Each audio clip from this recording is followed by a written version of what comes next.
Today is part 2 of our discussion of equations which are not linear or separable or exact, but can be transformed into something that is more manageable by a change of variable.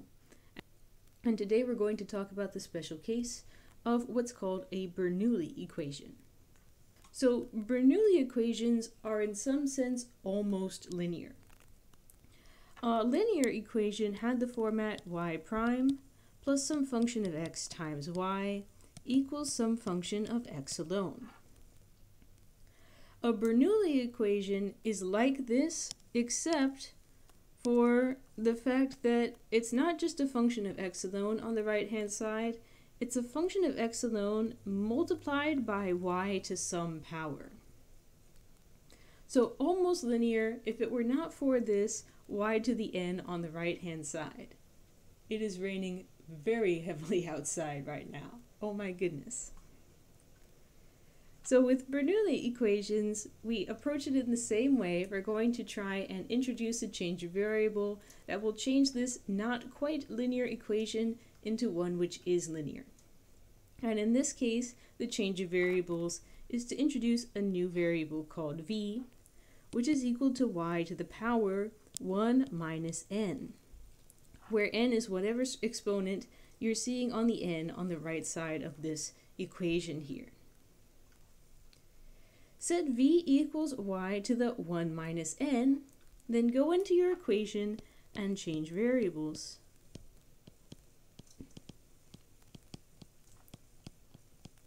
From u to v. Once you do that, if you've done that correctly, the result of that change of variables should be a truly linear ODE.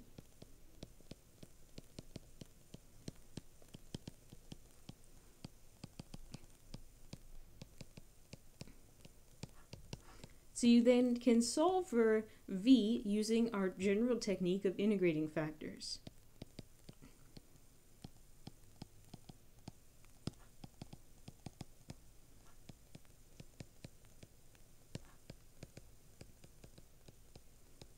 And once you've found v, you can go back into the equation v equals y to the power 1 minus n and use that to solve for y. So currently we have the ODE x times y prime plus y equals y to the power negative 2. So currently this isn't even close to being in the standard form for a linear equation, because in the standard form for a linear equation, y prime stands alone. So let's get that x out of the way and turn this into y prime plus 1 over x times y is equal to 1 over x times y to the power minus 2.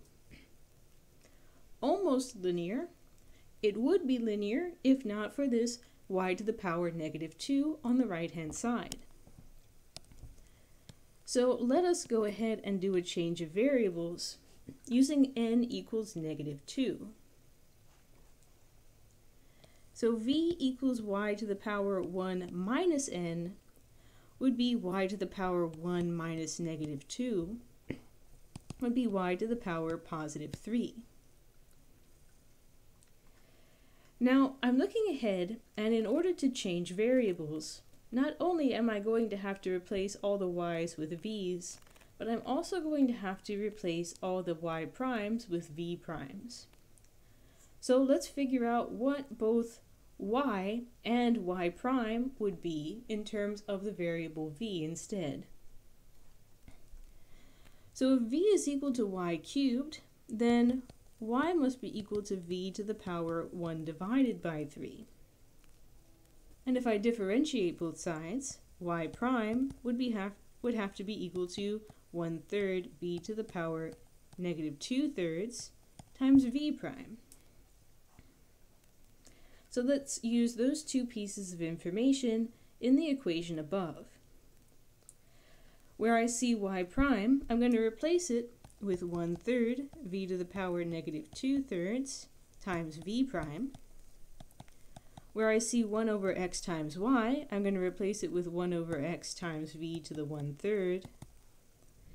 And where I have 1 over x times y to the minus 2, I'm going to turn that into 1 over x times v to the 1/3 to the minus 2. So now let's try and clean this up. Once again, I need to rewrite this expression so that now v prime stands alone.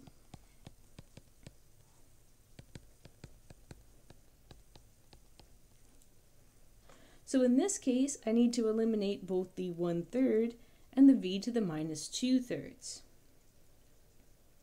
One way to accomplish this, for example, is to go through and multiply everything by v to the power 2/3 to cancel the v to the power minus 2/3, and multiply by 3 to cancel the 1/3.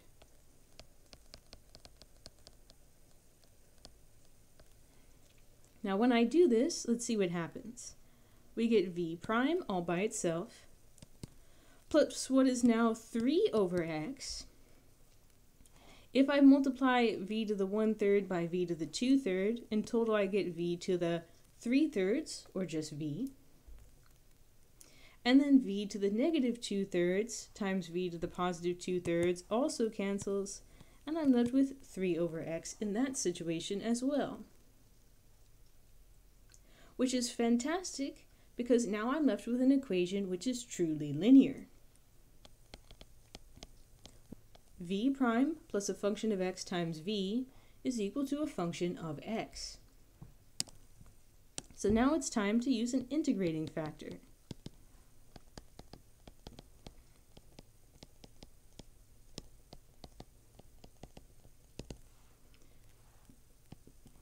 So let's set up e to the integral of 3 over x, which would be e to the 3 natural log of x, which can be simplified to x cubed. Natural log of x and e simplified x, and that 3 becomes the power cubed. So that says that if I take x cubed times our solution v, then that should be equal to the integral of x cubed times the function of x alone on the right side of our linear equation.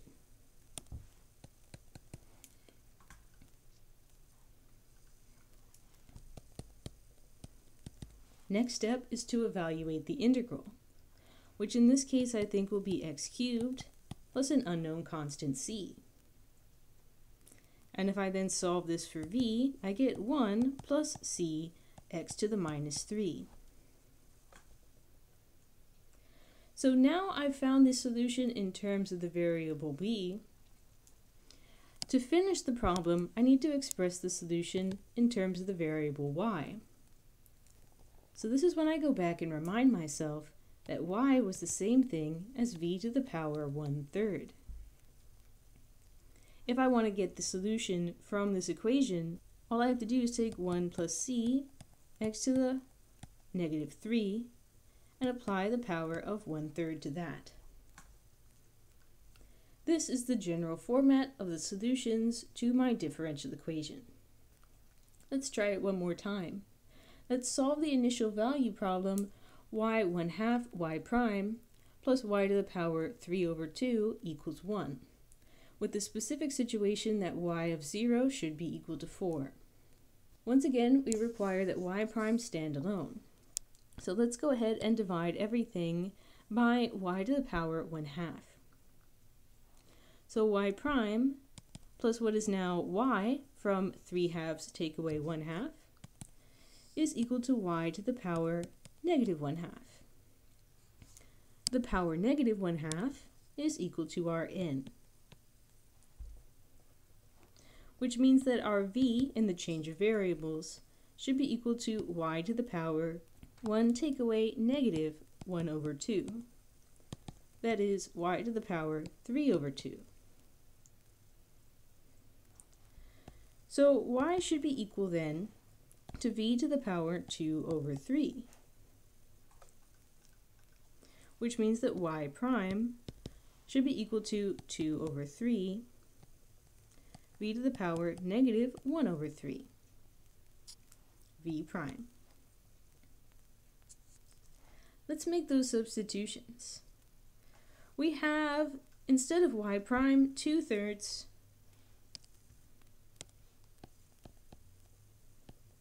v to the negative 1/3, what is now v prime. Instead of y, we have v to the power 2/3.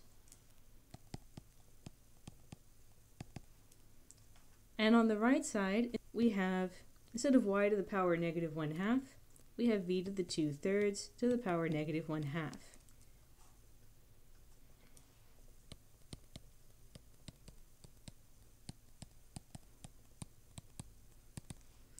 So simplifying the right side, this can be turned into v to the power negative 1/3. Now let's rewrite this in a more standardized format. Let's go through and multiply everything by 3 in the top to cancel the 3 in the bottom here, 2 in the denominator, and v to the positive 1/3. We do this, we should be able to then isolate v prime in this first term.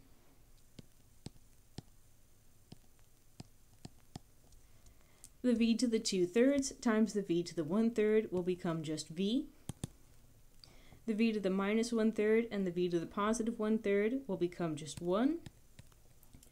So once again, we have a purely linear equation, which can be solved using integrating factors. If I calculate e to the power integral of 3/2, which is the function multiplied by v, then I get e to the 3/2 times x. So our solution satisfies e to the 3/2 times x multiplied by v is the same thing as the integral of the function on the right side of the linear equation times e to the 3/2 times x dx. So if I go ahead and calculate that, the integral becomes e to the 3/2 times x plus c, which means that v itself must be equal to 1 plus c e to the negative 3/2 times x. Now scrolling back up, what was the relationship between v and y?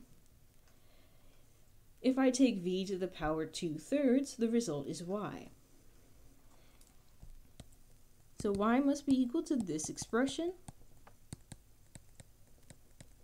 to the power 2/3. Now, if all that we had been asked to do was solve the ODE, our work would now be done. But let's remind ourselves that this is an initial value problem, and we're looking for the particular solution which passes through the point where x is 0 and y is 4.